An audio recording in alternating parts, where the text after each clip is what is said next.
começar, acho que Uhum. seria legal para ver se alguém tem alguma dúvida. Ah, é. Alguém quer perguntar alguma coisa sobre a aula passada? Alguma dúvida, qualquer coisa? Se quiser falar no chat também.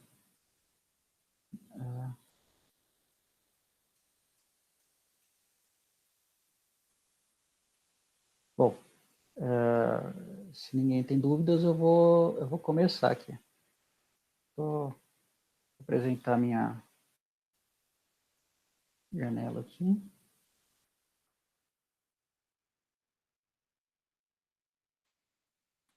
Vocês estão conseguindo ver minha tela? Eu estou vendo sim, Bruno. Legal. Bom, eu tinha parado aqui na última aula. Estava falando sobre listas, matrizes. Não tinha chegado na parte de indexação ainda, né? Melhor, eu tinha feito essa parte aqui com as listas. Eu acho que eu não cheguei em slicing.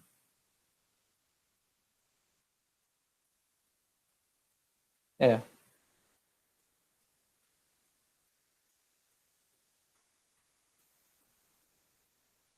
Ops. Acho que eu parei por aqui. Eu vou começar aqui desde o começo de acessando elementos por índice. É, tá. Então, tá, aqui a indexação dos vetores. A gente usa o brackets aqui, coloca o número do índice. Como eu tinha dito, a gente consegue também criar vetores nomeados, então a gente consegue... Bom, aqui no caso eu estou indexando a lista, né? Então, eu estou acessando o elemento 1 da lista aqui, se eu usar um bracket só, ele vai ser do tipo lista, né? Vai ser uma sublista. E se eu indexar com brackets duplos, aí ele vai ser o vetor de fato, que vai ser esse vetor que está aqui dentro, o vetor nomeado, né? Se eu Aí, inclusive, eu posso pegar aqui e acessar algum elemento desse vetor. Então, se eu quiser acessar o elemento A, que está dentro desse vetor, que está dentro da lista, na posição 1, eu posso colocar brackets aqui depois da lista e acessar o elemento A. E se eu colocar brackets duplo, ele tira o nome do vetor. Eu já tinha falado isso ontem. Aí aqui para acessar matrizes, né, eu também tinha explicado ontem, você vai criar a matriz aqui usando um vetor, e ela vai ser listada seguindo as colunas. Então, aqui vai ser primeira linha, primeira coluna, segunda linha, primeira coluna, primeira linha, segunda linha, segunda coluna. Ah, deixa eu só ligar o ar aqui, tá calor. Ok.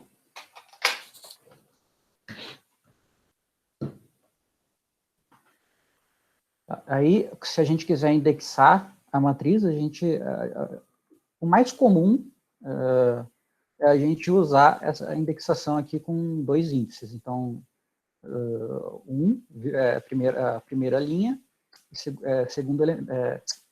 a primeira linha, segunda coluna. Então, vai acessar aqui o valor 3 daquela matriz ali. Como alternativa aqui, eu posso acessar o terceiro elemento dessa matriz como se fosse acessar o vetor que eu usei para criar ela. Então, vou acessar o terceiro elemento desse vetor. Ok, então, agora acessando elementos por palavra-chave. Então, se eu crio um vetor nomeado aqui por chaves, eu posso indexar esses valores com tanto eu posso usar chaves e colocar aqui o nome da chave, ou eu posso também indexar pelo índice. Aí eu tenho as duas opções. E se eu colocar duplo aqui, de novo, ele vai tirar o nome do vetor. E se eu colocar um único bracket, ele vai manter o nome do vetor. Então, vai pegar um subvetor de vetor. Aí eu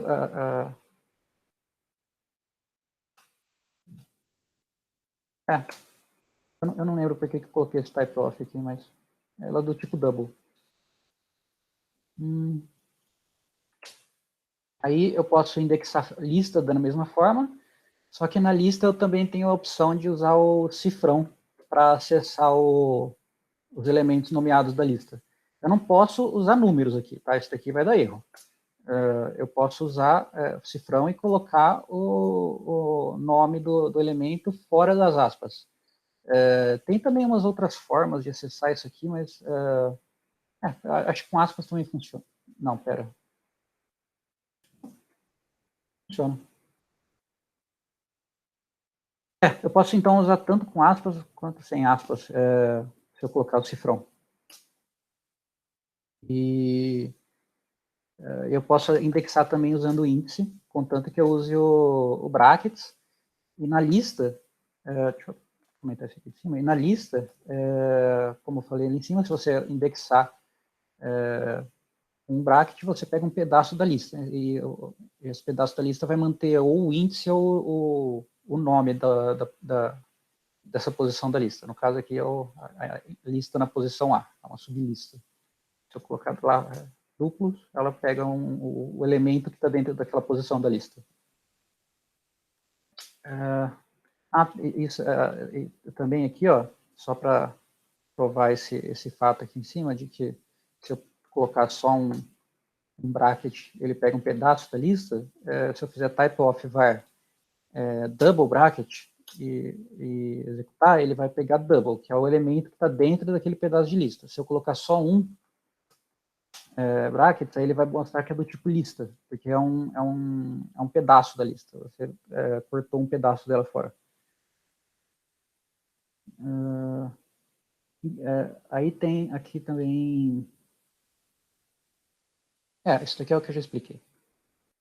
Ele pega um pedaço da lista aqui, e esse daqui ele pega o elemento que está dentro daquele pedaço da lista. Slicing, você pode... Se você quiser escolher mais de um elemento que está dentro do vetor, se você quiser pegar um subvetor, você pode colocar os índices desse vetor. Então, no caso aqui, quando você faz quando você faz qualquer valor, 2 pontos, outro valor, você está criando uma lista. Então, tipo, 1 a 4, eu estou criando na verdade, um vetor. Estou criando um vetor que vai do 1 ao 4. Então, se eu colocar aqui var e colocar um vetor que vai de 1 ao 2, ele vai pegar os elementos 1 e 2 desse vetor. Eu estou indexando esse vetor pelos elementos de 1 a 2, que é esse vetor aqui, né? E aí, se eu der print nisso, ele vai mostrar os dois índices aqui, né? Deixa eu ver se isso daqui deu certo. Não, isso aqui não deu certo. Então, isso daqui a gente chama de slice, né? Então, pegando uma fatia do vetor. E aqui não dá para usar o double brackets, né? Porque não tem como você pegar o elemento que está dentro dessa fatia. Só tem como você pegar a fatia. Porque não tem como... Tem 2 elementos, na verdade, né? Então, sempre que vocês tentarem fazer double brackets, nesse caso de slicing, não vai funcionar. A mesma coisa com listas. Então, eu estou pegando aqui um pedaço da lista, que no caso são duas posições na lista, né? E cada posição vai ter um elemento que vai ser um vetor. E aí eu estou indexando, eu estou pegando essa primeira posição e essa segunda posição da lista e criando uma sublista que vai de 1 ao 2. No caso de lista nomeada também, eu acho que dá para colocar mais de um valor aqui. Peraí, deixa eu ver se é esse aqui. Não? Estou fazendo algo errado?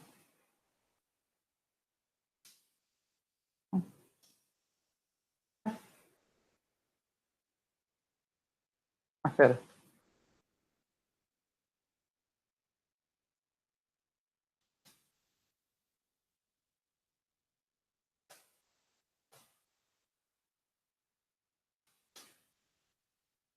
Eu lembrava disso, no Python acho que isso deu certo, não tenho certeza. Eu estava lembrado disso aqui deu certo.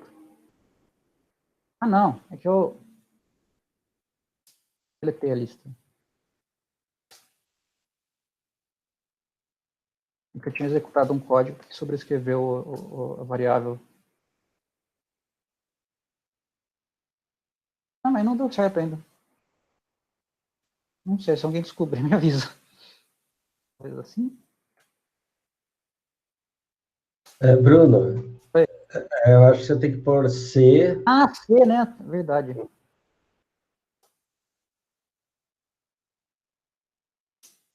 Isso, boa, valeu.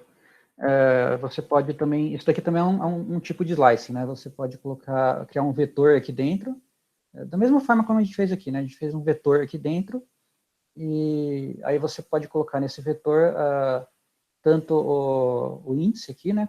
E também dá para colocar os números. Inclusive dá para repetir pedaços da lista. Eu coloquei, então se eu quiser colocar 1 e 2 de novo, eu posso duplicar essa lista aqui. Então isso é assim que a gente indexa a lista no R. Ok. De vez em quando eu faço essas confusões aqui com bracket, porque eu andei programando em Python e aí confunde tudo. Beleza. Então, remoção de elementos. Então, se você quiser remover algum elemento de uma lista, ou eu acho que de vetores também, vocês podem colocar o menos e o índice do elemento que vocês querem remover. Só que aí, notem que se você quiser, de fato, substituir essa lista aqui que foi criada, então, peraí, desculpa, se você fizer essa lista aqui em cima, você vai aqui embaixo, ele vai ter os 3 valores, né? Os 3 valores. Aí, eu pego e removo o segundo. Só que ele não vai, de fato, ser removido da lista. Ele vai retornar uma lista que não tem aquele segundo elemento. Então, se você quiser salvar essa lista que não tem o elemento, ou substituir na sua variável original e, de fato, remover aquele elemento da lista, você teria que fazer isso aqui. Porque aí você está retornando uma lista que não tem o segundo elemento e está atribuindo ela numa variável de nome var, então você está substituindo a variável que você tinha antes, a variável que era essa lista com 3 elementos. Então, você criou uma lista nova e substituiu a antiga. E aí, se você printar isso, aí, se você executar isso aqui, aí você printar, aí de fato ele substituiu ele removeu esse segundo elemento e a lista também foi reindexada, né? Agora não tem mais 3 elementos, tem 1 e 2. E se eu remover de novo, aí ele vai remover de novo o segundo, agora só tem um elemento. Aí, se... tá. Que é isso aqui? Também eu posso remover uma parte da lista, então, usando slicing. Então, aqui, se eu quiser remover do primeiro elemento até o segundo elemento, eu posso usar essa sintaxe aqui. Eu coloco -1 e até -2. Então, ele vai remover o primeiro e o segundo elemento. Só vai sobrar o terceiro elemento, que ele renomeia, né? Reindexa a lista, vai virar o terceiro elemento vai virar o primeiro elemento.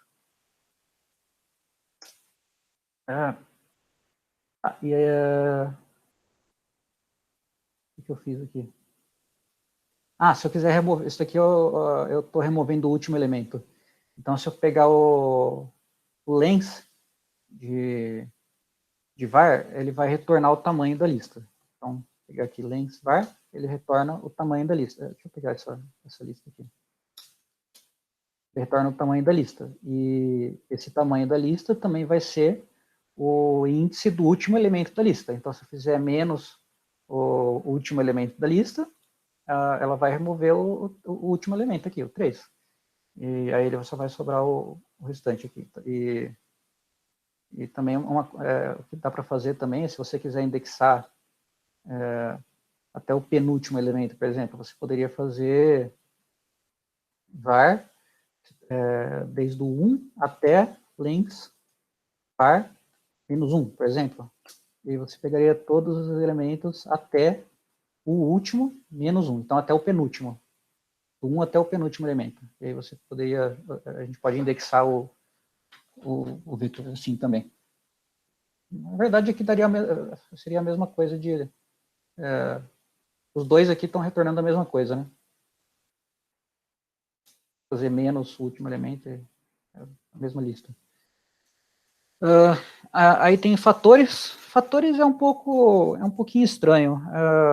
Eu geralmente não gosto muito de fatores, e também não usei muito eles, mas talvez eles tenham usos que eu não tenha me deparado ainda, mas eles são usados para variáveis que são, são classes. Então, aqui eu tenho um vetor, e esse vetor tem 3 classes, tem A, B e C.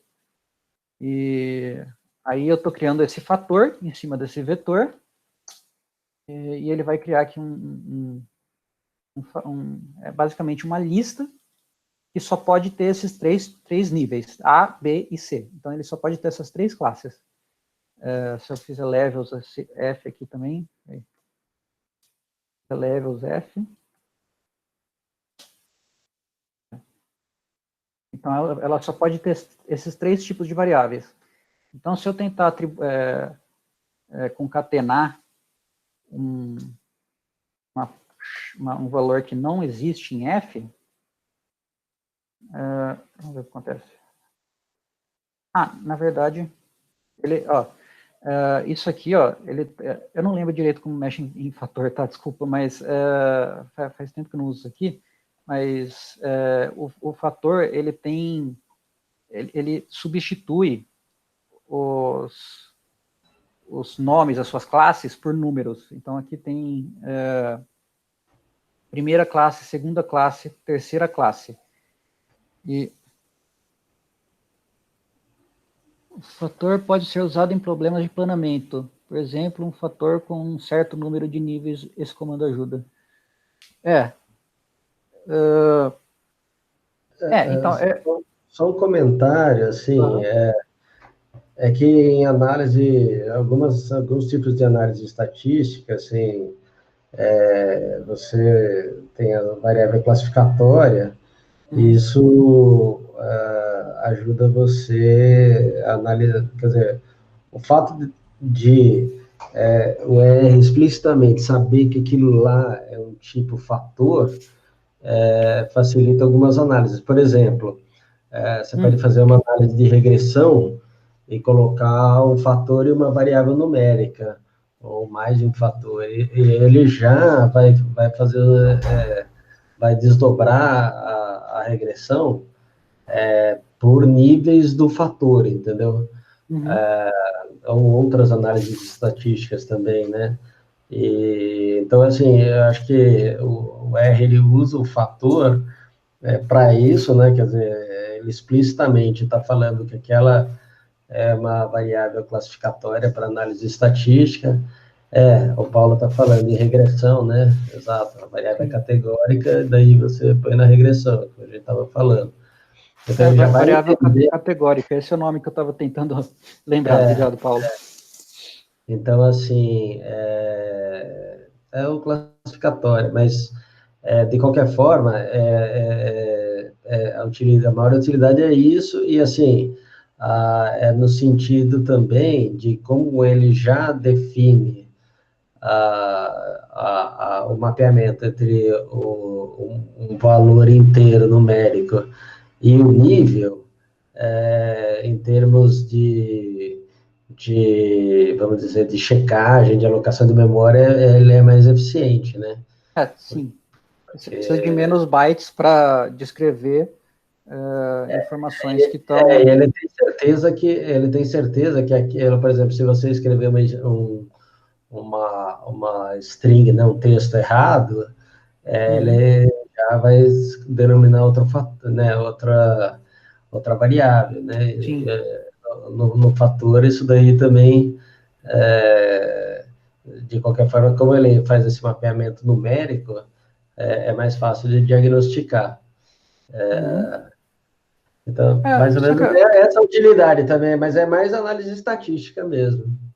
eu só não lembro como é que fazia para concatenar, para adicionar um valor no vetor, porque pelo jeito não é com C, né? Porque aí, se a gente faz o C no fator, ele, pelo jeito ele converte isso para um vetor. E aí ele está pegando os Eu não lembro. valores. Eu não lembro como é que faz para. Talvez. F? Não, não lembro. Eu não lembro como faz para fazer isso, não. Eu só lembro que. Acho que é no caso do data frame aqui embaixo que vai aparecer isso, que a gente não consegue colocar um valor nesse fator que ainda não existe, que não existe aqui nos níveis, porque, como vocês viram aqui, quando eu fiz o CF, ele retornou um vetor com os códigos de cada categoria aqui, né, de cada nível. E se a gente tentar colocar uma variável que não possui um código, ele não vai reconhecer. Então a gente não consegue adicionar uma coisa que não existe aqui dentro desse vetor. Sim, quando você cria o vetor, ele transcreve em numérico, né? É a modo que ele vai armazenar as classes. Sim.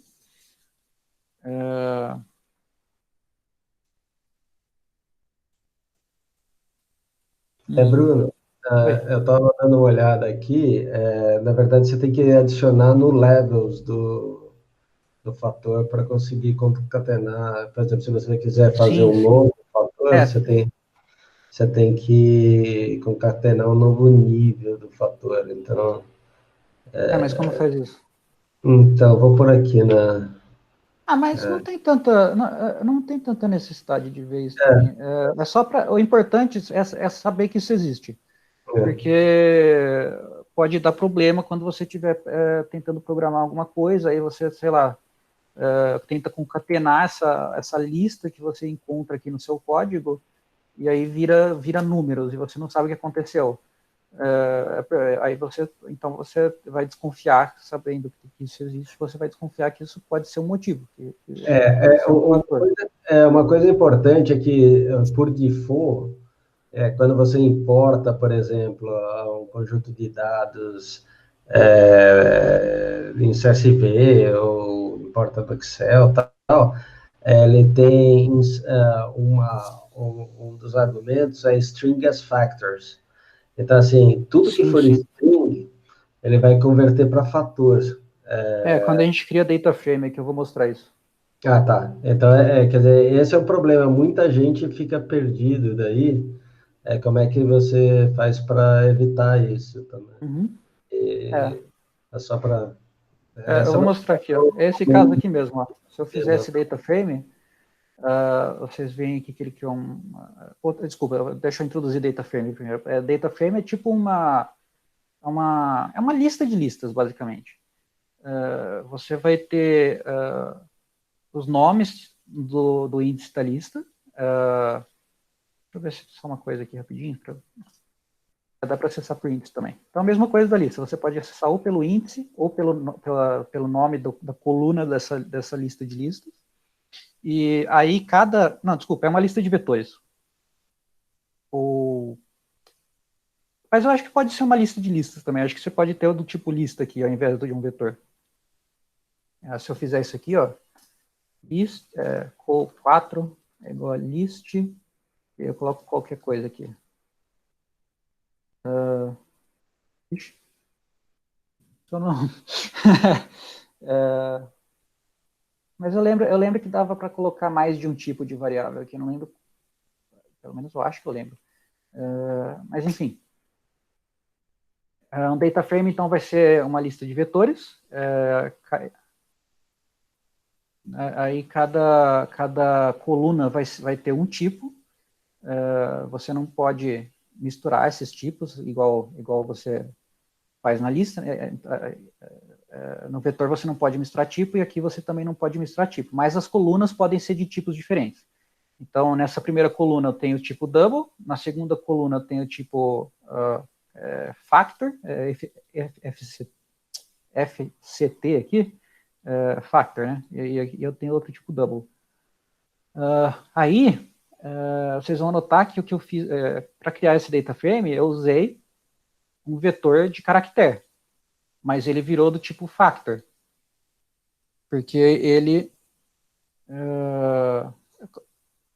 se alguém quiser fazer algum comentário comigo, fala no microfone, porque está aparecendo bastante comentário aqui, eu não estou conseguindo seguir tudo. Tá. Então, eu criei um data frame, a coluna 2 aqui, eu entrei com um vetor de caracteres, e ele virou um vetor de factor. Ele faz isso automaticamente, porque ele olha isso aqui e ele pensa que é um atributo... O que é a palavra mesmo que eu sempre esqueço? É um atributo... Categórico. Categórico, isso. Então, se eu printar a coluna 2 aqui, ele vai mostrar que tem níveis, ele é um fator.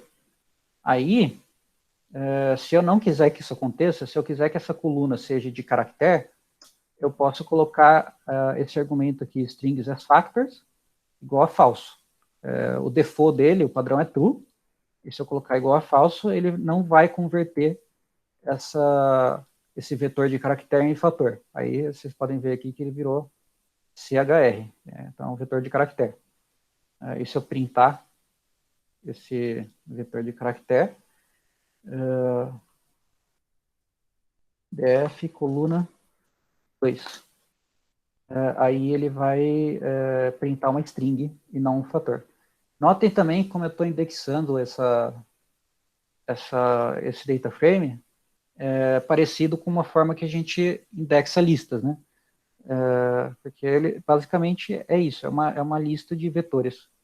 Com a diferença que uma lista de vetores mesmo, ela poderia ter tamanhos de colunas diferentes, enquanto o data frame ele tem que ter sempre o mesmo número de colunas.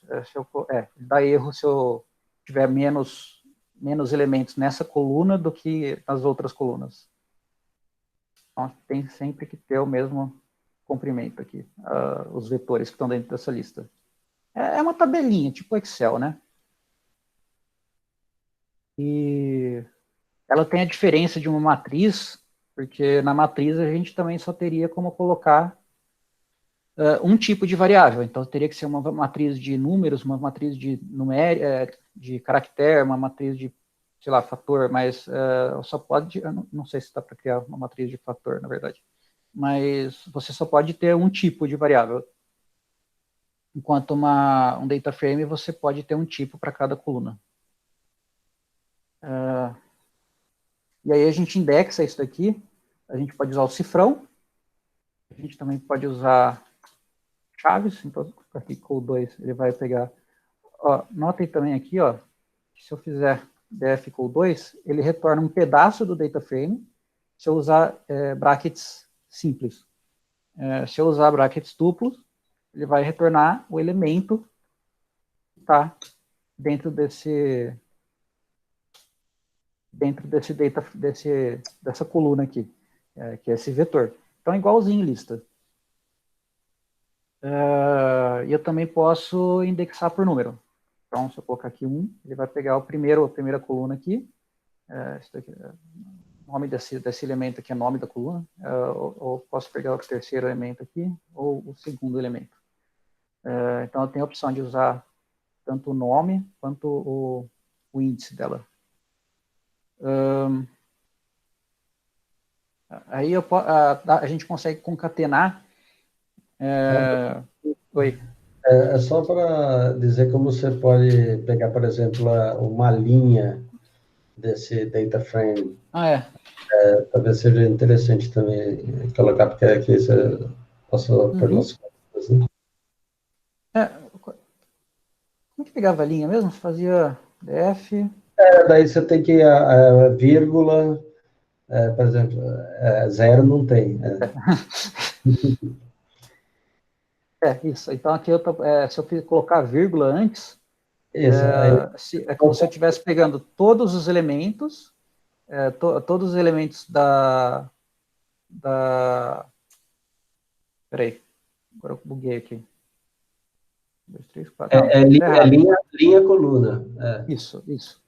Então, é como se eu estivesse pegando linha 1, vírgula, tudo. Se não tiver nada aqui, eu quero pegar tudo. Então, eu estou pegando todos os elementos da primeira linha, ou todos os elementos da segunda linha, todos os elementos da terceira linha, assim por diante. Assim como eu posso fazer o contrário, né?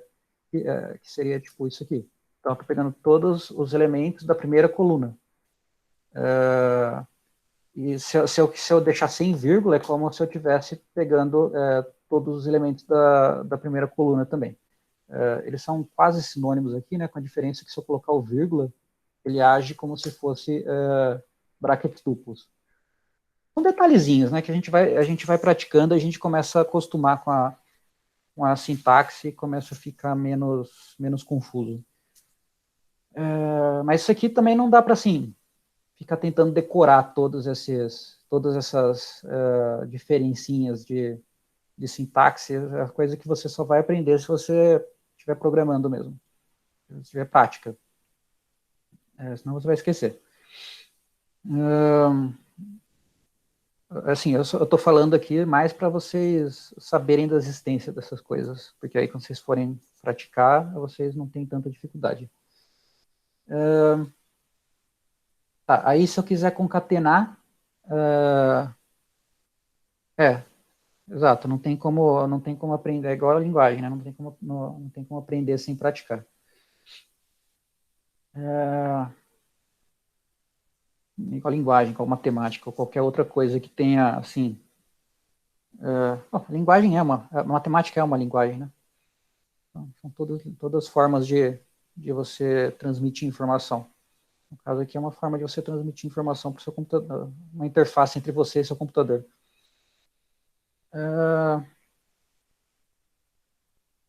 Tá, aí, se você quiser aumentar a quantidade de linhas desse data frame, você pode usar esse rbind. Então, tem dois tipos de binds. Tem o cbind e o rbind. O rbind é row bind. Então, você está adicionando uma linha no seu... O DF consegue absorver uma planilha do Excel? Então, tem uns pacotes do R que fazem isso. Eu não lembro exatamente qual que é o comando. Eu lembro que tem read table, né? Para Excel mesmo, assim, tem uns pacotes. Esse read table é mais para arquivo texto. Sim. Tem uns pacotes que são já para Excel mesmo, né? Eu não lembro qual é que eu estava vendo, acho que chama read XL, alguma coisa assim. Read underscore XL. Aí ele consegue pegar já direto lá do Excel. Mas tem, com certeza tem mais de um, na verdade.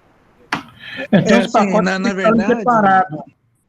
Vocês instalam separado. Excel, eu coloquei ali, o que eu uso são esses dois aí para Excel. Esse Read XL é uma dos pacotes, o outro é esse XLSX para os Excels mais atuais, né? A diferença, às vezes da CREP, você tem que ter um Java atualizado, acho que para o XLSX. Tem um outro pacote que chama funciona muito bem. Tem outro pacote que chama OpenXLSX. Tem vários, aí depende qual que você é mais familiarizado. Esses dois é o que eu tenho usado mais, que tem dado menos problema. Vocês estão me escutando, não? Sim. Então, na verdade, eu perguntei de como faz, mas a preocupação, na verdade, era mais saber se quando a gente importa seja lá qual o pacote, o comando, quando a gente importa uma planilha, ela vai virar um DF, um data frame. Sim, se você estiver usando esses pacotes, eles geralmente transformam em data frame. Só que aí você tem que escolher qual aba dentro daquela planilha você está tentando ler, né? Porque ele não consegue ler.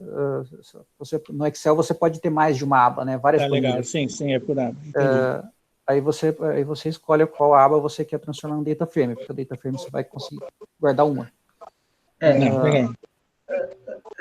Só um comentário que, assim, alguns pacotes, eles têm um tipo de data frame que é um pouco diferente, acho que chama de Table, ou coisas desse tipo, mas é uma derivação do data frame, tá? Daí você fica um pouco meio perdido no começo.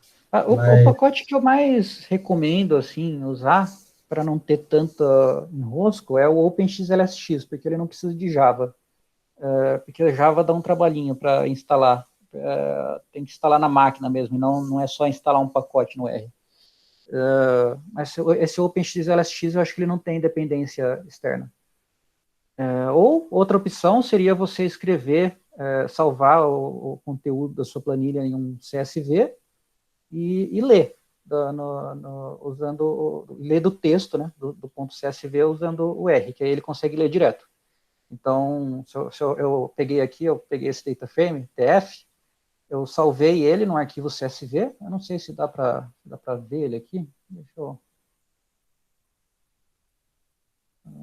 Data, teste.csv,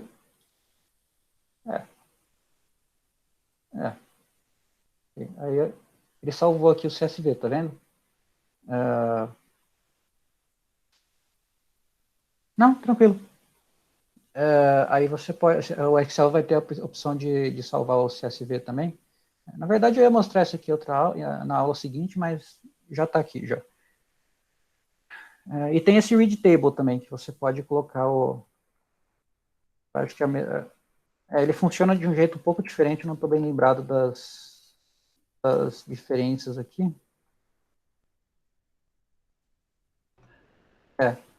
Ele tem, o read table tem algumas, também umas especializações, que é o read CSV e read CSV2. O read CSV2, se não me engano, ele já tem um separador como ponto e vírgula, mas no nosso estilo de Excel aí, de um vírgula como separador decimal e um ponto e vírgula como separador Tá. entre as... Mas esse aqui também tem. Acho que assim... Você pode fazer, mas eu digo, o CSV2, você não precisa Entendi. por exemplo. Então você tem vários comandos que você pode usar para escrever CSV, ler CSV. Beleza. Aí, se você... agora é rbind e cbind. Se você quiser concatenar uma linha no seu data frame, ou até concatenar 2 data frames, você pode usar esse rbind. Então, se eu fizer rbind desse vetor aqui, com esse data frame, vocês veem aqui que ele colocou o vetor que eu declarei aqui dentro do data frame. Se eu fizer de novo, aí ele vai adicionar de novo. E notem aqui, ó, que eu coloquei, eu estou atribuindo. Então, a mesma coisa da lista, né? Ele vai retornar, aqui nesse comando, ele vai retornar um data frame, que tem essa lista adicional, mas se você quiser, de fato, colocar esse data frame de volta, ou melhor, se você quiser colocar essa linha dentro do data frame DF, e manter ele na variável DF, você tem que fazer a atribuição, porque senão, se você fizer só isso aqui,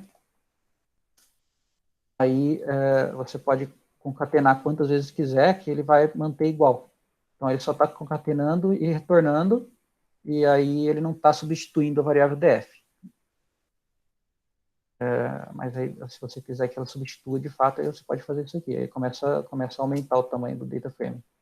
E aí você pode também concatenar 2 data frames. Então, se eu quiser aqui concatenar o próprio df de volta, o df com df, por exemplo. Então, quero duplicar o tamanho desse df, né? Eu posso fazer isso aqui. Eu rodei de novo, agora ele vai ter 3 vezes o tamanho. Aí eu vou concatenando o que eu quiser aqui. Então é o comando rbind. Aí, ó, esse daqui é aquele... Deixa eu executar isso aqui de novo. Para voltar ao tamanho certo. Mas se eu quiser adicionar agora essa linha aqui, ela tem uma variável z. Bom, aqui funcionou, né? Normal, se eu tiver um vetor de caracteres. Agora, se eu tiver aquele outro caso, que eu tenho uma coluna de fatores, agora eu peguei e coloquei fatores na coluna 2 do data frame. E aí eu vier aqui executar esse comando, aí ele vai dar um NA aqui, ó. Pensei que ia dar, ele mandou um warning. Ele falou que, ó, nível de fator inválido, not available, acho que é o NA, né? Não, foi gerado. Porque essa categoria Z, ou melhor, esse fator Z não existe dentro dos fatores da coluna 2. Ele só tem do A, B, C. Então, tem três índices esse fator. É isso que eu estava tentando mostrar aquela hora que eu tentei concatenar o D naquele fator, mas eu não consegui. Bom, e tem o cbind. O cbind é para você concatenar uma coluna.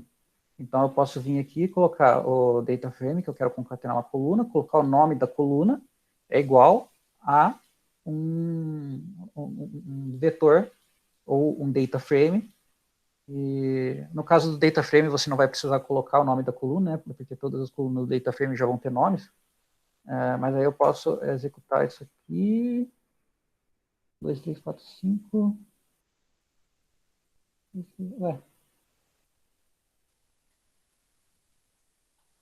Ué, por que gostou?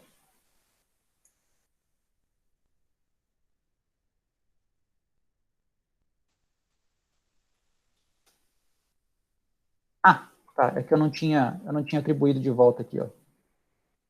Tivesse feito isso aqui, aí eu poderia colocar 5 aqui.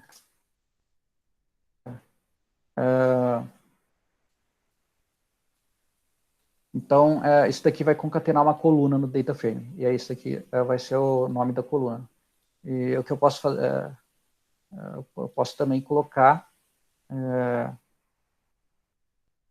dois data frames um do lado do outro, né? Concatenar as colunas dos dois.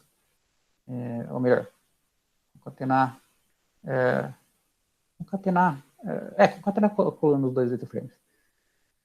Ou melhor, concatenar as colunas do segundo data frame no primeiro data frame.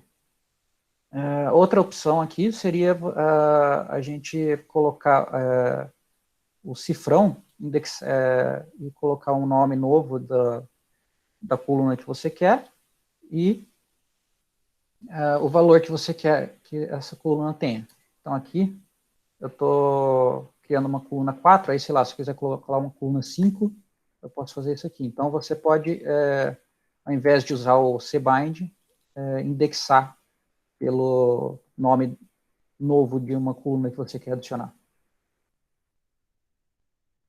Assim, e também você pode modificar valores de colunas que existem. Então, se eu quiser modificar o valor da segunda coluna aqui, por exemplo, posso fazer isso aqui, aí ele vai mudar. Aqui era uma coluna de fator, né? E virou uma coluna de números. Ok. Então, é isso sobre data frames, por enquanto. Talvez ele surja de novo mais para frente aí. Qualquer dúvidas, podem mandar ali no chat,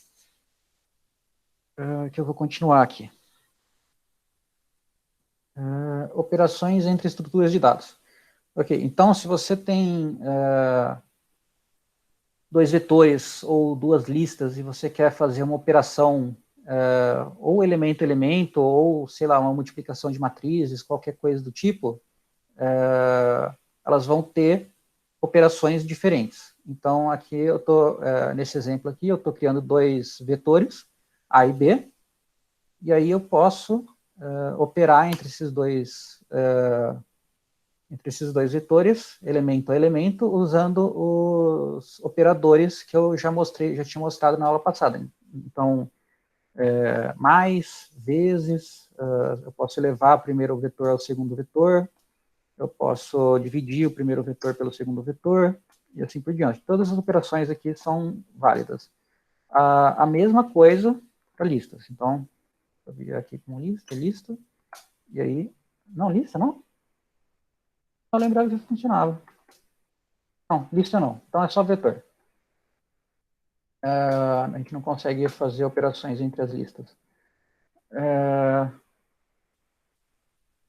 Aí, se eu não quiser uma operação entre elemento a elemento, que é o caso, por exemplo, de uma multiplicação entre matrizes... deixa eu tomar água aqui, peraí. Estou meio gago hoje. Se eu quiser fazer uma multiplicação entre matrizes, eu posso usar esse operador aqui, que é porcento, multiplicação por cento. E aí ele vai fazer o produto de matrizes mesmo, que a gente aprendeu lá no ensino médio, linha por coluna, e assim por diante. E se você fizer a multiplicação das matrizes usando o operador simples, aí ele vai fazer elemento a elemento. Então toma cuidado para não confundir esses dois. Sempre que você usar esse operador simples, vai ser elemento a elemento. Aí se vocês quiserem alguma coisa específica de algum outro operador, aí vocês precisam pesquisar qual que é o operador que vocês querem. O mais comum é esse aqui, da multiplicação de matrizes, né?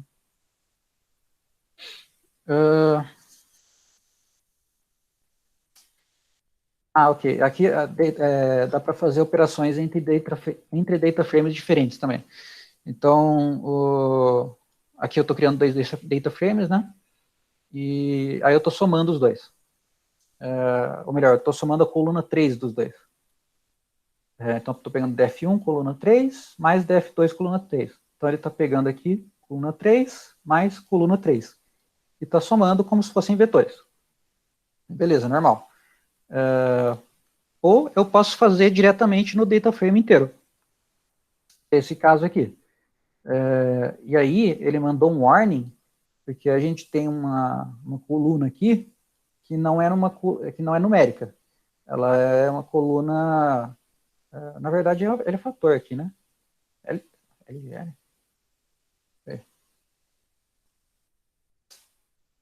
Fator. Mas também a gente não consegue fazer operações entre... Essa operação aqui não existe, né? Dá erro. Não é numérico. Então, fator ou não, essa não vai conseguir... tentou somar um fator aqui. Então, ela não consegue fazer essa operação e colocou NA no lugar da coluna 2. Mas o resto ela somou. Somou a primeira coluna com a primeira coluna do outro data frame e a terceira coluna do primeiro com a terceira coluna do segundo data frame. Aí a gente tem o comando it aqui. E o it ele serve para a gente pegar qual o índice de um elemento de determinado valor dentro do data frame, dentro de uma lista ou dentro de um vetor. Então, se eu pegar aqui e criar um vetor com esses elementos e perguntar para ele quais são os índices que possuem valor 3. Então, eu faço it var igual, é duplo, porque se eu pegar um igual sozinho, é um igual de atribuição, né? Então, faria atribuir o valor 1 na variável. Se eu fizer var igual a 1, isso daqui é uma pergunta. Eu estou pedindo para ele responder se var é igual a 1. Aí ele responde true. E aí, para a gente usar isso aqui dentro do it, ele vai... na verdade, se eu fizer isso aqui, ó, colocar var igual a 3, eu vou perguntar para ele quais elementos desse vetor são iguais a 3. Então, ele vai responder, o primeiro não é, o segundo é, esses dois não são, e o último também é. E aí, o que o it faz é te responder quais elementos, qual o índice dos elementos que são verdadeiros. E aí, então, quando eu faço o it var igual a 3, ele vai responder que os elementos 2 e 5 são verdadeiros e, portanto, eles correspondem ao elemento que você está querendo encontrar.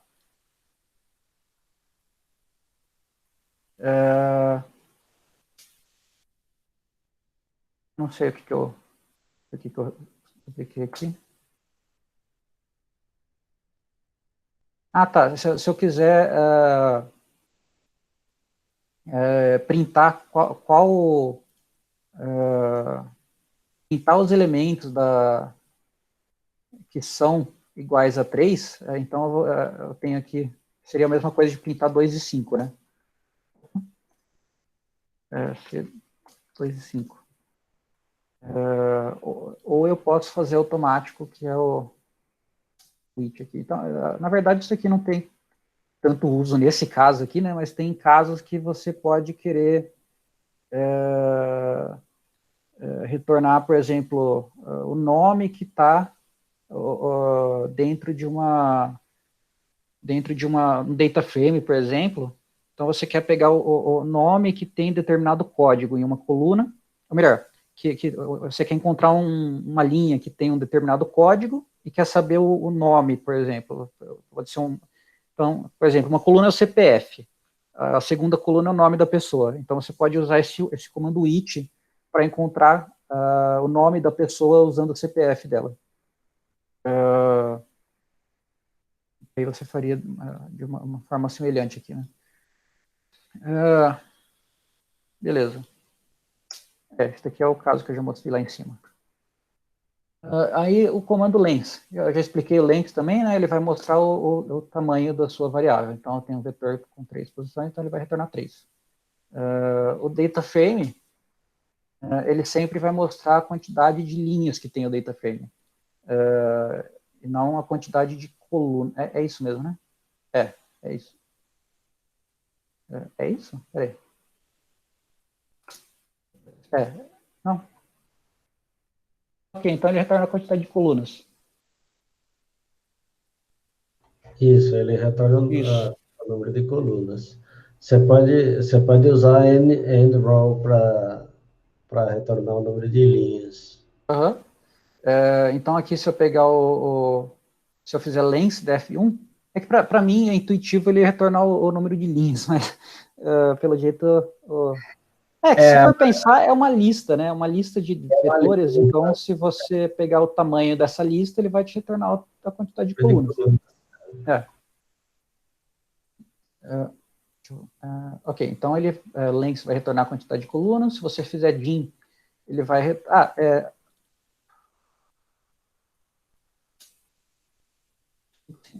5. Tá, é outro data frame que eu fiz lá em cima. Deixa eu pegar o... então, se você fizer dim, ele vai retornar as duas dimensões. Aí sim, ele vai retornar 4 linhas, 3 colunas. E se você fizer... links 1 aqui, não sei por que eu... igual o Luiz falou, você pode usar esse comando mirror, F1, para pegar a quantidade de linhas também. Então, você pode usar length para pegar a quantidade de colunas, nrow para nrow e ncol, né? Tem as duas, para pegar a quantidade de linhas ou colunas. E tem também minúsculo. Não lembro qual a diferença entre ncol minúsculo e ncol maiúsculo, nrow maiúsculo e nrow minúsculo. Tem as duas formas. Eu lembro que tem uma diferença. Tem os dois. Eu lembro que tem uma diferença. Eu não lembro qual era. Ok, então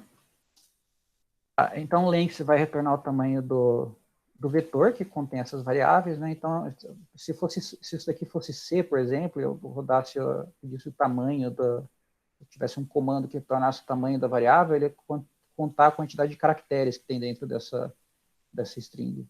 Acho que o Python também conta a quantidade de caracteres, mas o R ele está contando a quantidade de elementos desse vetor.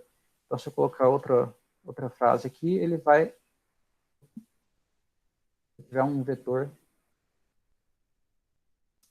aqui e colocar outra palavra qualquer aqui, ele vai tornar o tamanho do vetor, e não o tamanho da palavra.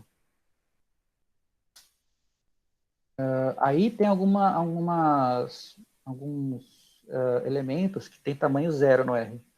Por exemplo, o nulo. O nulo ele vai responder tamanho 0. E esse caractere aqui também ele tem tamanho 0. A não ser que eu coloque alguma coisa nele. Não?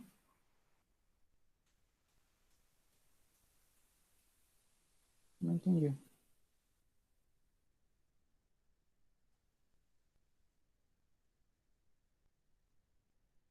Lembrava que era para isso o serviço de comando, mas pelo jeito não. Esse aqui ele gostou.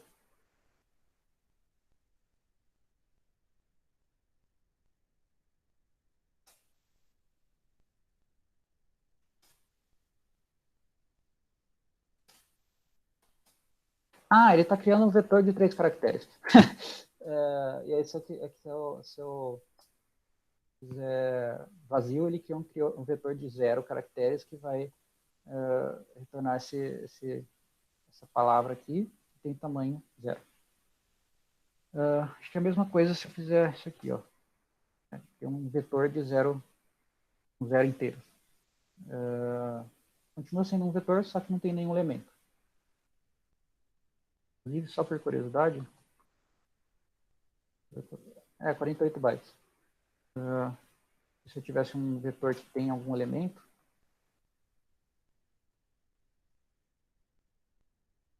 ou se eu tivesse só isso aqui, então ele aumentou aqui 8 bytes, né? Quando eu coloquei um elemento dentro desse vetor. Então só o vetor vazio ele já ocupa 48 bytes. Não sei por que 48, porque no site estava escrito 40. Deve ter mais alguma coisa aqui dentro que a gente não sabe. Condicionais. Alguma dúvida até aqui? Qualquer pergunta? Já sabem, escreve aí no chat. Condicionais. Condicionais, então, acho que a maioria do pessoal aqui já está acostumado. Inclusive, eu até falei um pouquinho sobre isso já. Basicamente, é o que existe em toda a linguagem. Então, você vai ter aqui o if, então, se alguma condição, verdadeiro ou falso, ele executa ou não o código que está dentro da cláusula do if. Então, a gente define a cláusula do if aqui com as chaves. Então, abre chaves e fecha chaves no final do código que você executa dentro desse if. E se o if for verdadeiro, se for true, ele vai executar esse código. E se essa condição do if for falsa, ele não vai executar o código. Então, se eu vier aqui e der um print aqui, ele vai executar isso aqui, porque é verdadeiro, e ele não vai executar isso aqui, porque é falso. E aí, se vocês verem aqui o resultado dessa variável a, ele pegou 2, porque isso daqui foi executado. E esse segundo código não foi executado. Se isso daqui fosse true, aí o a passaria a valer 0, porque aí esse código foi executado depois desse primeiro código e ele substituiu o valor de a. Então, você pode não usar as chaves caso você só tenha um código de uma linha. Aí você pode omitir chaves. Na verdade, as chaves no R elas servem para delimitar um conjunto de códigos mesmo. Né? Não só dentro do if, mas caso você queira passar um trecho de código para dentro de uma função, por exemplo, com um parâmetro, você pode usar as chaves. Mas não é tão comum. E você pode tanto usar o print aqui na linha seguinte, quanto na mesma linha, ou sei lá, várias linhas depois, ou você pode fazer sem indentação, você pode fazer a bagunça que você quiser, contanto que seja o primeiro comando que venha depois do if. E aí depois, qualquer comando que vier depois disso, ó, se eu fizer print B, eu não sei se vai... isso aqui não funciona, eu tenho que colocar um ponto e vírgula aqui para ele identificar que são dois comandos separados. Ele executou aqui, ou melhor, deixa eu fazer isso aqui. Ele executou o B. Então, esse B não está dentro desse if. Mesmo que eu esteja na mesma linha desse print aqui, mas como eu coloquei um ponto e vírgula aqui, ele só está pegando o comando logo a seguir do trecho de código. Então, ele sempre pega o trecho de código logo a seguir. Só que a diferença aqui é que esse trecho de código só tem um comando, enquanto esse trecho de código aqui tem todos os comandos que estão delimitados pelas chaves. Para isso servem as chaves em todos os casos aqui se você quiser que você enxergar no... Sempre que você encontrar chaves no R, ele vai estar fazendo isso. Ele vai estar delimitando um conjunto de código, um trecho de código. Então, tá. Aí, de novo aqui, né? A mesma coisa que eu fiz ali em cima. Então, ele não vai executar essa primeira linha e vai executar a segunda linha, porque ele vai cair dentro do if o primeiro comando que tiver logo a seguir do if. E como esse if é falso, ele não vai executar esse comando aqui. Agora, essas condições aqui são as condições que a gente vai usar dentro do if. Elas são perguntas. Basicamente, você está perguntando para o seu computador alguma coisa que você quer saber. Então, por exemplo, aqui, você quer saber se o 1 é menor que o 2. O computador vai falar sim, o 1 é menor do que o 2. Saber se o 1 é maior do que o 2. Não, o 1 não é maior do que o 2.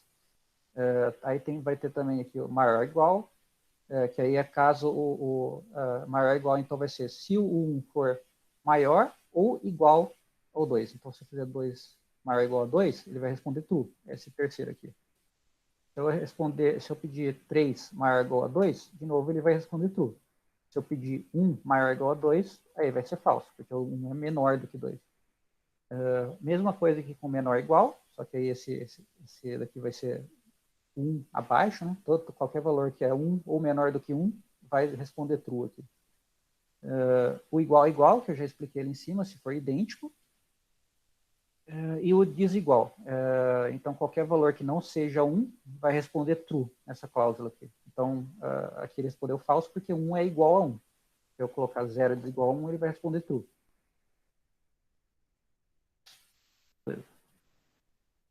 Aí, tem as operações lógicas, que são operações que a gente faz entre booleanos.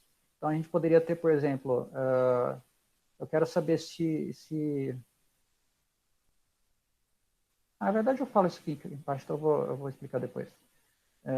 Mas a gente pode fazer operações entre booleanos, então eu posso falar, esse Ezinho aqui, comercial, é AND. E as barrinhas duplas são OR. Então, se eu fizer true e falso, então essas duas condições têm que ser verdadeiras para que isso responda true. Se qualquer uma das condições for falsa, ele vai responder falso. Então, nesse caso, ele respondeu falso. Se eu tivesse true e true, aí ele responde verdade. Ele responde true. Se eu tiver as duas falsas, ele também vai responder falso. Então, o único caso que o AND vai responder true é se todas as condições forem verdadeiras. No OR, qualquer uma das duas booleanas podem ser, contanto que uma das duas seja verdadeira, ele vai responder verdadeiro. Então, se eu tiver true e falso, ele responde true. Se eu tiver falso, true, ele responde true de novo. Qualquer uma das duas são suficientes. O único caso que ele vai responder falso é se todas forem falsas. É o contrário aqui, né, do AND. E aí tem se você quiser negar uma operação lógica, você usa a exclamação aqui. Tem algumas outras operações lógicas, né, tipo o XOR, que eu não estou bem lembrado como que a gente define aqui, ou se a gente... nossa, faz tanto tempo que eu vi isso. Eu nunca nem usei o XOR no R. Mas essas daqui são as básicas. Daqui, a gente quase nunca vai ver alguma coisa que não seja AND ou OR ou uma negação. Aqui você pode... tá.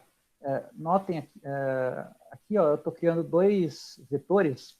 Estou criando um vetor true, true, e eu estou criando outro vetor true, falso. Se eu executar isso aqui com o operador AND, o comercial duplo, ele vai responder... Opa, esse comentário está errado. Ele vai responder true. Agora, se eu executar com um comercial sozinho, ele vai responder true, falso. Então, o que isso quer dizer é o seguinte, ó. Ele fez... não, pera.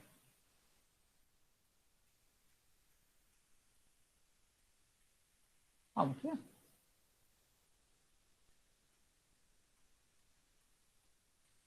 Não entendi o que ele fez aqui.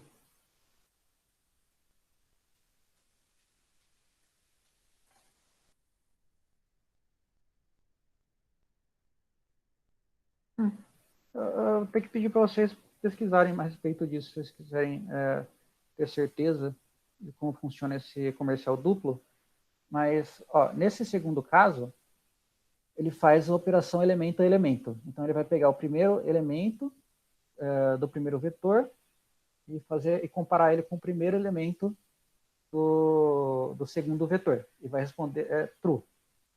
E aí ele vai pegar o segundo elemento do primeiro vetor e comparar com o segundo elemento do segundo vetor. Aí ele vai comparar true e falso, vai dar falso. E se você tiver mais elementos aqui falso, falso, aí ele vai responder, ele vai aumentar o vetor de resposta de acordo com o seu vetor de entrada aqui da operação. E se você tiver de tamanhos diferentes, ele vai dar erro, porque ele deu um warning, na verdade, mas os dois elementos precisam ter o mesmo tamanho. Mas esse aqui, eu lembrava dele ter... Eu acho que ele está respondendo caso qualquer um dos dois seja verdadeiro. Eu não sei bem o que ele está me respondendo aqui, com a verdade. Do true. Ele está respondendo caso qualquer um desses dois seja verdadeiro.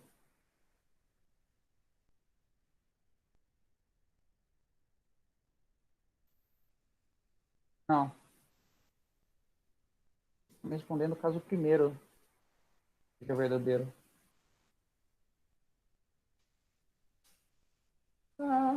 Eu não sei para que serve esse... Agora, eu lembrava dele fazer todos, mas eu acho que era o N que fazia todos, enfim.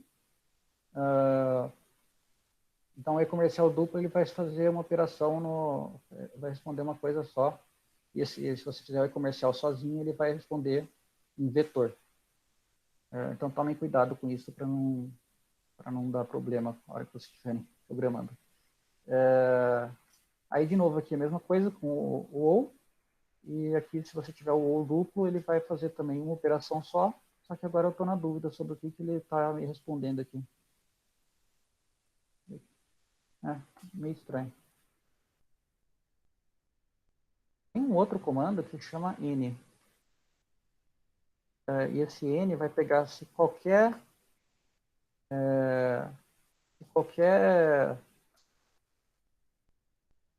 booleano que tiver dentro de um vetor que a gente passa como parâmetro para o N for verdade, ele vai responder verdade.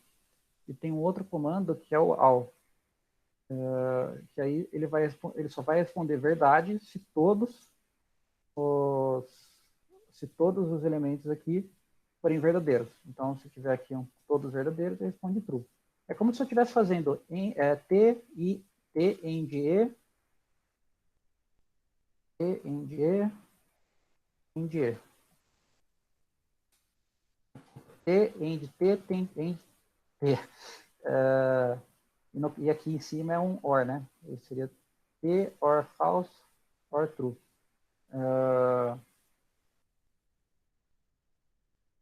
É o equivalente aqui de fazer esse NAL. Se vocês quiserem usar esses vetores dentro de um if, você geralmente vai... assim, você não pode passar um vetor de true e false para o if. Então, você vai usar, geralmente, sempre o AL ou o N dentro de uma condicional. Nossa, já quase 9 horas de novo. Deixa eu correr aqui.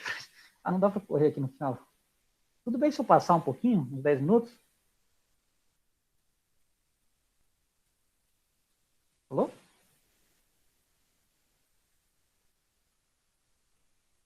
Beleza.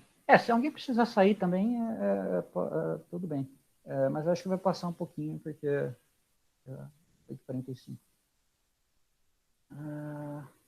Mas não dá para correr essa parte aqui, que é a parte mais difícil dessa introdução aqui, que são os loops. Bom, não necessariamente difíceis, mas são um pouco difíceis de lidar, principalmente para quem está começando. Bom, tem alguns tipos de loop no R. Os mais, assim... O while não é tão usado no R. Ele é mais usado em C, C++. Você vai colocar aqui, você vai ter uma condição, como se fosse um if. Ok? Esse daqui é como se fosse um if. Só que ele vai, ao contrário do if, que ele vai só executar isso caso isso daqui seja verdade, o while vai executar isso aqui caso seja verdade, e aí ele vai perguntar de novo se isso é verdade. E caso seja verdade, ele vai executar de novo. Então ele entra em loop aqui, até que essa condição não seja verdade. Então ele só vai sair desse loop quando essa condição passar a ser falsa. No caso aqui, eu fiz uma variável i, atribuí o valor 0 a ela, e aí eu estou printando o valor dessa variável e estou integrando essa variável estou somando nela 1 a cada iteração. Então, vocês vão ver o que vai acontecer aqui, é que esse código vai ser repetido 10 vezes. Então, ele vai começar aqui com i igual a 0, aí ele vai somar 1, e aí ele vai voltar, aí o i vai ser igual a 1, ele ainda é menor do que 10, vai executar de novo, vai printar o valor 1 e vai somar 1 no i. Aí ele vai passar a ser 2. Aí ele vai chegar aqui como 2, ele vai ver que 2 é de fato igual a menor que 10, e ele vai executar de novo, até que o i seja 10, porque aí ele vai comparar 10 é menor do que 10 e vai dar falso, e vai sair do loop. Se eu tivesse aqui menor ou igual a 10, aí ele pararia aqui quando o valor é igual a 10, porque aí eu ia chegar aqui como 10, ele vai ver que é menor ou igual a 10, e então ele ia executar, e ia chegar igual a 11 aqui, e aí ele ia parar, ele não ia executar, ia passar. Inclusive, se eu printar o i depois que acabar tudo isso, ele printou 11 aqui. Então o i saiu ele foi integrado aqui e aí parou a execução. Então o i passa a ser 11.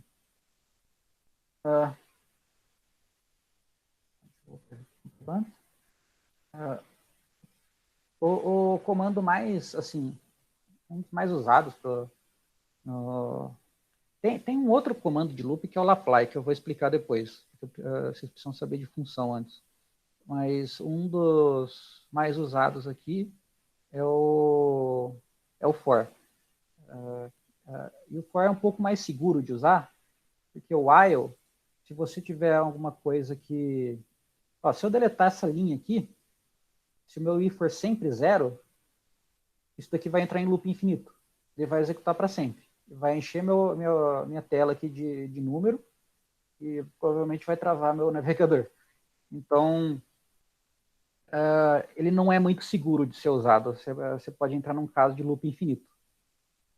E aí no for, ele não tem como acontecer isso. Pelo menos não em condições... eu não consigo pensar numa forma de entrar em loop infinito num for. Porque o que ele vai fazer é iterar, que eu digo é rodar para cada um desses valores que estão dentro de uma sequência que você definiu. Então, aqui, por exemplo, eu estou criando, ó, aqui em cima, eu estou criando um vetor de 5 números. 1, 2, 3, 4, 5. E aí, eu pego da mesma forma como fiz aquele ali, e eu vou iterar entre esses 5 números. Só que dessa vez eu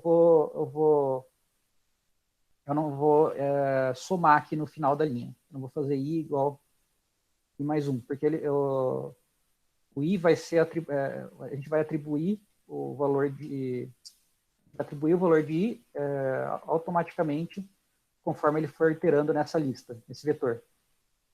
Então, se eu vier aqui e executar isso, ele vai rodar 5 vezes, um para cada valor dessa lista aqui, e quem vai receber esse valor é o i. Então, ele vai começar valendo 1, aí ele vai cair no segundo elemento, aí ele printa 2, e aí terceiro elemento, printa 3, e assim por diante. Então, esse trecho de código dentro das chaves vai ser executado 5 vezes. E ele é bem mais seguro porque ele não entra em loop infinito. Mais fácil, né, de visualizar. É bem mais agradável do que você ter que escrever, atribuir o valor aqui em cima e somando aqui. É mais confuso essa forma aqui. Só um comentário aqui, que esse for, ele funciona de maneira diferente do for do C, tá? Então, ou melhor, de linguagens como C ou, sei lá, Java. Então, se vocês forem aprender alguma dessas linguagens algum dia, tomem cuidado, porque eles não funcionam de forma... eles funcionam de forma bem diferente. O for do C e do C++ e tal, eles são mais parecidos com o while, a forma como eles funcionam. Então, eles podem também entrar em loop infinito. Mas no caso do R, do Python, ou acho que a grande parte das linguagens de script, elas não entram em loop, não tem como entrar em loop no for, elas funcionam dessa forma. Tá. Aí tem um comando que chama break. Esse daqui é comum de, acho que todas as linguagens que eu já vi até hoje. Que se você atender alguma... Não é muito usado, tá? Geralmente, assim, ele é útil, não é recomendado usar ele em todos os casos, mas tem vezes que ele fica melhor. Assim, vocês começam a identificar isso conforme vocês vão praticando. Tem casos que você pode usar break, tudo bem, tem outros casos que talvez seja melhor não usar o break. Então, mas o break, ele basicamente vai sair do loop. Então, se você tem um while aqui, e aí eu tenho, se i menor que 10, vai executando até i ser igual a 10, né? Então, se i valer 10, aqui ele ia parar o loop. Mas como eu tenho esse if i igual a 3 break, o que vai acontecer é que quando o i valer 3, ele vai executar o break e parar o loop.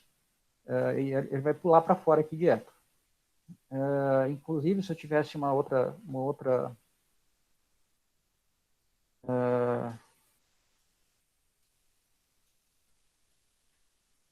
se eu tivesse uma outra cláusula aqui, ou melhor, um outro comando aqui, então tem esse print aqui.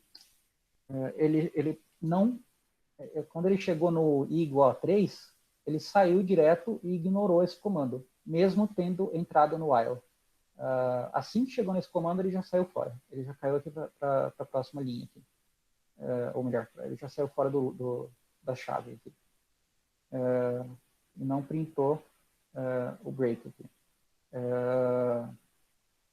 E também e tem outro comando também, que na verdade é continual. E isso não existe mais? Continual não existe no R. Ok. Bom, continual em outras linguagens ele pegaria e se ele encontrasse um continual, ele ia voltar para o início aqui do while.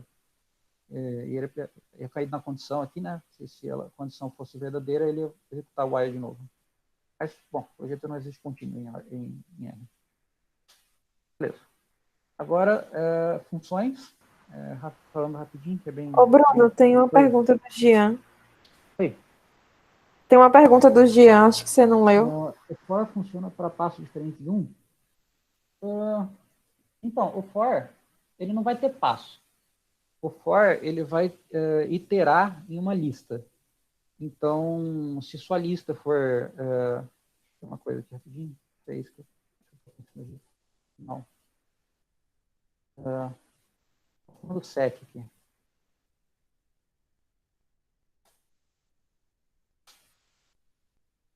Se eu tiver uma lista de... tem esse comando que é um vetor também.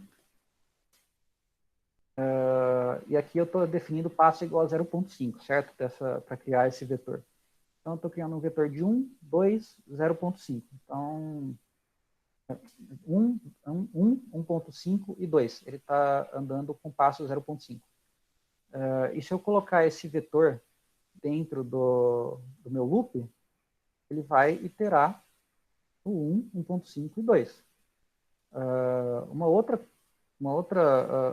situação que pode ter é se você nem ter uma ordem específica dos seus valores. Pode ter qualquer coisa aleatória aqui e ele vai iterar nesses elementos pelo índice dos elementos. Né? Então, primeiro o i vai valer 2, depois o i vai valer 5, depois o i vai valer 1, e assim por diante, até acabar esses elementos. Então, você não precisa ter um passo. Você só precisa definir uma lista aqui, e aí esse for vai iterar nessa lista independente do que tiver aqui dentro. Uma lista, um vetor. Isso aqui pode ser uma lista também, tá? Então, inclusive, eu posso ter esse caso aqui, ó. Eu não preciso nem ter um número aqui, eu posso ter uma letra. Então, esse for ele é bem diferente da forma como o while funciona. Acho que deu para entender, né? Deu para responder a pergunta, né? Bom, agora eu vou falar de função aqui rapidinho. Função é bem simples. Basicamente, você quer...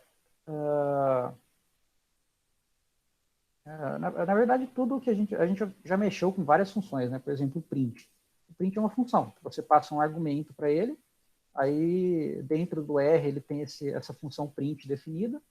Inclusive, se eu fizer isso aqui, ele vai mostrar o código. Bom, isso aqui é a documentação do print, aqui é ver o código dele.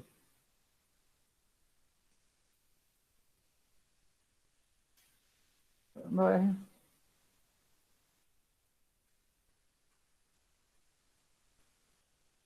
Ah, reparou. Ah, voltou. Bom, então print é uma função. E a forma como você define funções é assim. Você você coloca o nome da sua função, ou melhor, o nome que você queira que a sua função tenha, e você vai atribuir a esse nome, essa variável, uma função. E aí você escreve function, entre parênteses você vai escrever os parâmetros dessa função. Então essa função vai receber dois valores, a e b, e aí ela vai retornar a elevado a b. Para você indicar retorno, você pode ou colocar o seu código na última linha da função, ou escrever return. Então, se eu executar isso aqui, e escrever aqui, notem aqui que eu escrevi fora de ordem, então eu coloquei o B antes do A, e esse 2 aqui está vindo como parâmetro do A. Então, só para indicar aqui que a gente pode alterar a ordem desses parâmetros se a gente tiver o nome. Mas se a gente não indicar o nome, 2 elevado a terceira, 2 elevado a quarta. Se a gente não indicar o nome, aí é na ordem. Agora, se eu indicar o nome, se eu falar que isso aqui é B igual a 2, aí ele vai fazer 4 elevado ao quadrado. Bom, aqui deu o mesmo resultado, né? 25. Então, é 5 elevado ao quadrado, e se eu tirar esse B igual aqui, eu vou fazer 2 elevado à quinta. Porque os parâmetros aqui, se eu colocar os parâmetros no nome, eu não preciso escrever eles na ordem. E aí os parâmetros que não tiverem nome, eles vão ser listados na ordem como eles foram declarados, pulando aqueles que foram dados nomes antes. Então, esse daqui é o primeiro valor que foi passado sem um nome. Então, ele vai cair na primeira variável que ainda não foi, ou melhor, no primeiro parâmetro que ainda não foi atribuído um valor. E outra coisa aqui é que eu posso usar essa notação aqui, eu posso falar que B é igual a 2 para indicar que esse é um valor default, um valor padrão. E aí eu não preciso passar o valor de B. Eu posso fazer só A igual a 2 ou A igual a 3, que ele vai levar ao quadrado. Ele vai assumir que o B é igual a 2. Então eu posso omitir esse valor, a não ser que eu não queira que ele seja 2. Eu quero que ele seja 3 agora. Aí ele vai mudar. Beleza, então isso é assim que a gente define funções. E a mesma coisa aqui, que eu já tinha feito... Meu negócio está caindo aqui. O mesmo caso que eu tinha feito ali no if, a gente não precisa ter essas chaves aqui, né? Elas são opcionais se você só tiver um comando sendo executado. Aí, no caso aqui, eu estou executando... isso daqui seria... eu posso emitir esse return aqui, né? Eu posso ter só A elevado a B, e como ele é o último comando que foi executado aqui, ele vai retornar. Agora, se eu tiver isso aqui, ó, A mais B, ele ainda... A menos B. Ó, ele ainda... ele ignorou, ou melhor, ele executou isso aqui, mas ele só retornou o último comando. Então, o último comando que foi executado vai ser retornado. A não ser que esse comando não retorne nada. Então, esse print, se eu fizer um print aqui, o retorno disso é nulo. Então bom, aparentemente o retorno dele não é nulo. Aparentemente o print retorna alguma coisa. Mas se eu fizer nulo, o que acontece? Ele retorna nulo. Ok. Ele sempre vai retornar a última coisa retornada pelo último comando, então.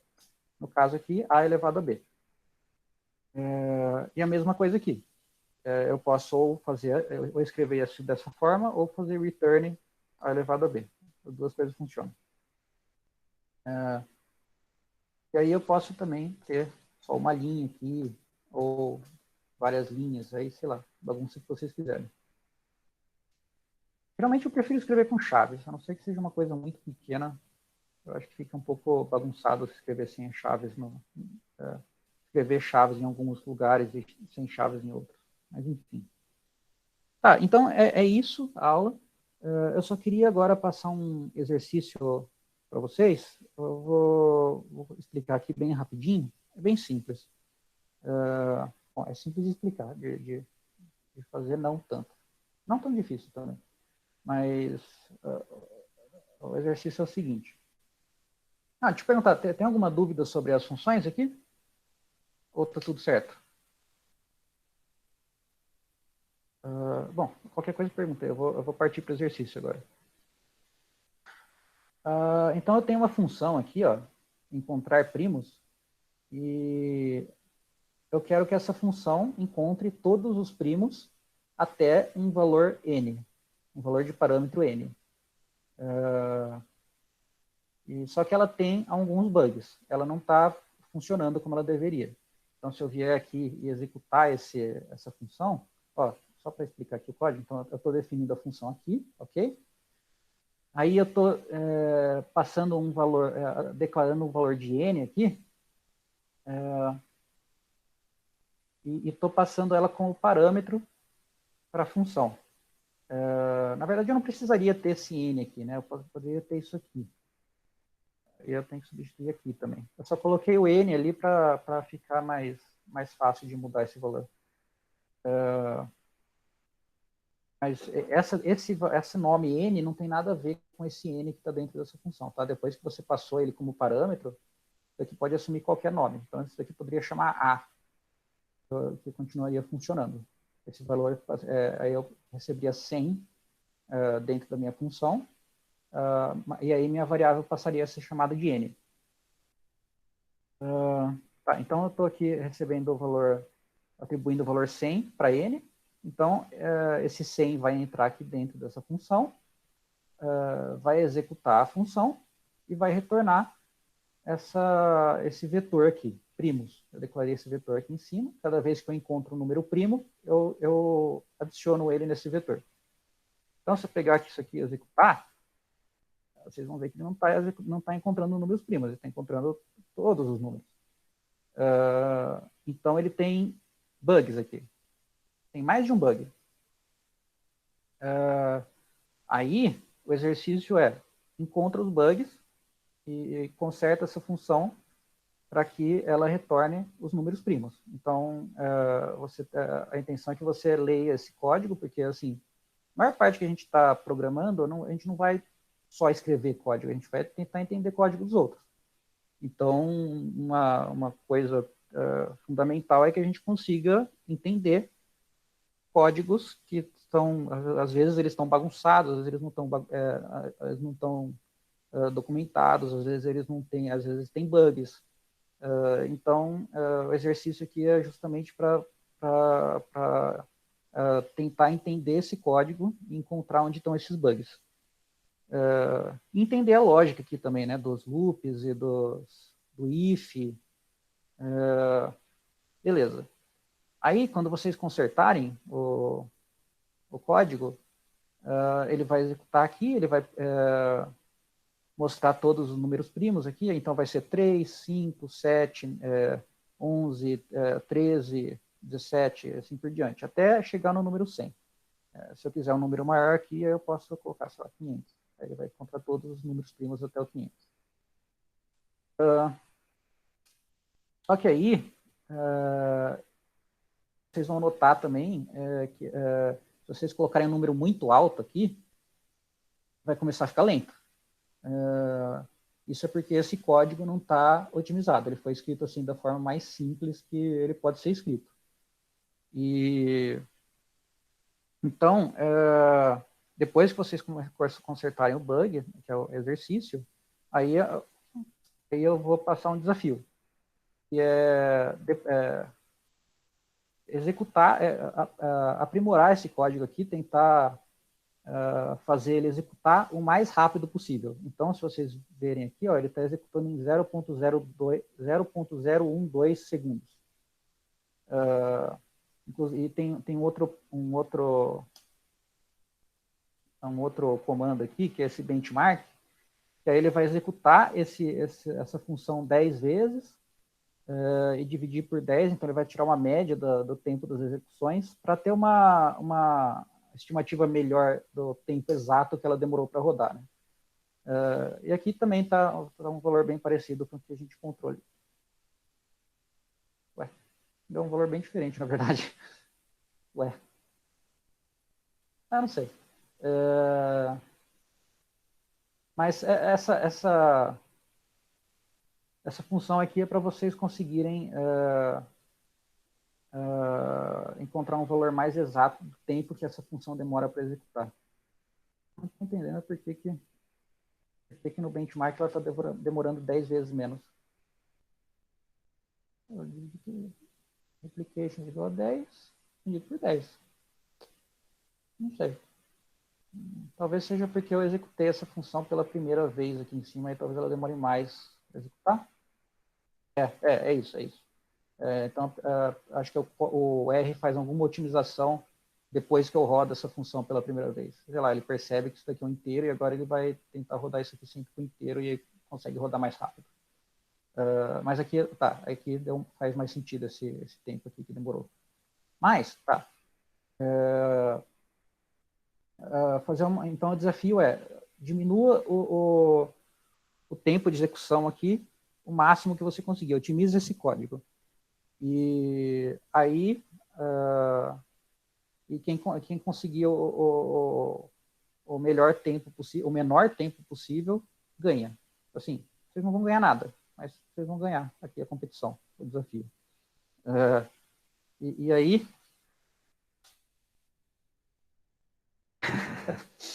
nada, não tenho nada aqui.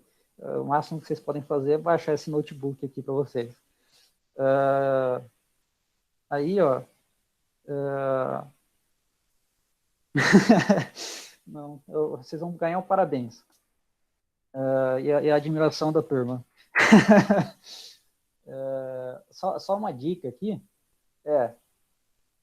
é necessário a gente procurar aqui, se você estiver procurando, se você quer saber que se o número 100 é primo, geralmente o que a gente vai fazer é tentar dividir ele ou melhor, número, não 100 não, vamos pegar o 99. A gente quer saber se o 99 é primo. Então a gente vai pegar e tentar dividir 99 por 2.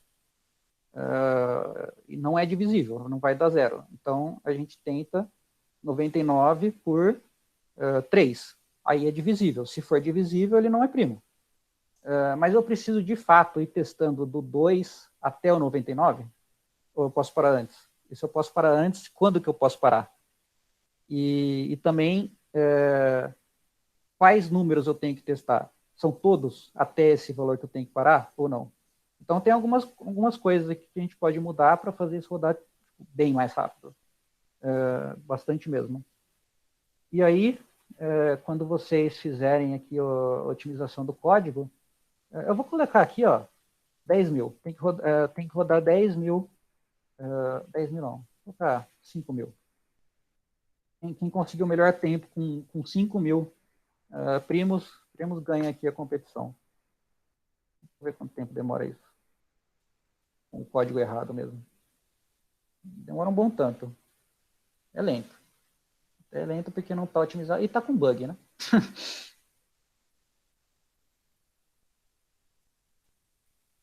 Um dia ele termina. Deixa ele rodando aqui. Mas é isso. Aí quem conseguir rodar... de preferência, usa esse benchmark, tá? Para vocês... usa o benchmark e também não vale ser no seu computador, porque se o seu computador for muito rápido, aí você vai conseguir o tempo melhor do que os outros. Usa o site aqui. Aí demorou 3. Para mim ele demorou mais do que 3 segundos, mas se ele está falando isso, tudo bem. Aí é isso. Não esquece de salvar esse código que vocês editarem aqui. Se vocês não tiverem uma conta, salva eles num bloco de notas ou algo do tipo para vocês não perderem o que vocês mexeram. Se alguém tiver alguma dúvida ou qualquer coisa, aí vocês me perguntam. Inclusive, acho que dá para dar tipo umas 2 semanas para fazer isso aqui, né? Porque o Luiz já passou um exercício para vocês e para aí vocês não ficam com muita coisa. E aí, enquanto isso, a gente pode tirar dúvidas nas próximas aulas. Qualquer dúvida que vocês tenham sobre exercício. Beleza? Legal. Então é isso, gente. Se alguém quiser comentar alguma coisa, pode falar, senão a gente pode encerrar.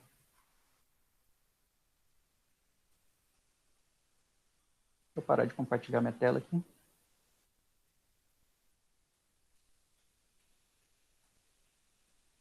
Valeu, gente. Natália, você gravou aí, né? Acho que pode parar a gravação.